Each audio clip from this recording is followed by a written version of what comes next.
ఇంత అజ్ఞానంతో ఉంటే కారణం 60 ఏళ్ళు తిన్న ఈ భోజనమే. భోజనం వల్ల బుద్ధి మనసు అన్నం బట్టే ఏదైనా. యద్దన్నం తద్మనః. జైస అన్నయ్య వయసు అమ్మన్నాయి. మరి ఆ కృతజ్ఞతా భావం అనేది లేదు.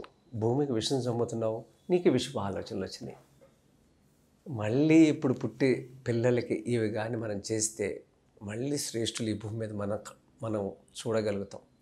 ఇది నా వికారాబాద్ పొలంలో తెలంగాణలో ఒక 18 నెలలు 12 మంది మహిళలకి ఎవరైతే డెలివరీ అయ్యారో కొత్త వాళ్ళు తీసుకుంటున్నాను.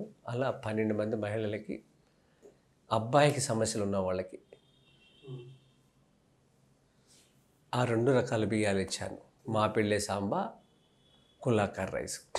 ఈ 2 బియ్యాలు వీర్యం అబ్బాయిలకి, ఆ వీర్య సమస్యలు ఉన్న వాళ్ళకి, అమ్మాయిలకి పీరియడ్స్ కరెక్ట్గా రాకపోవటం, పీసీఓడి ప్రాబ్లం, ఇట్లన్నిటికి కులాకర్.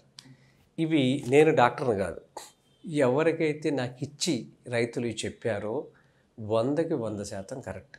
ఎంతమందికి ఇచ్చామో అంతమందికి పిల్లలు పెట్టారు ఈ 6-7 సంవత్సరాల్లో. హయ్యెస్ట్ 16.5 సంవత్సరాలు పెళ్ళై వాళ్ళకు కూడా పిల్లలు పుట్టారు. అంటే నేచర్ డిజైన్ ఇది. ఒక్కొక్క మెడికల్ షాప్లో నాకు ఈ నొప్పి ఉందనగానే వాడు 6లో 7లో చేపెట్టి అక్కడి నుంచి తీస్తాడు, ఇక్కడ ఉండే మళ్ళీ ఇక్కడ తీస్తాడు. ఇలా ఒక మెడికల్ షాప్లో ఎన్ని మందులు ఉన్నాయో అవి దేనికి పని చేస్తాయో కానీ భగవంతుడు కూడా ఒక్కొక్క విత్తనంలో ఒక మెడిసిన్ పెట్టాడు. అందుకే ఈ భారతదేశంలో 6 లక్షల వరి విత్తనాలు.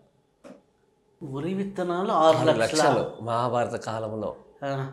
ఇప్పటికీ 5,000 రకాలు ఉన్నాయి. ఇవన్నీ ధ్వంసం చేయగా ఇప్పటికీ 5,000 ఉన్నాయి.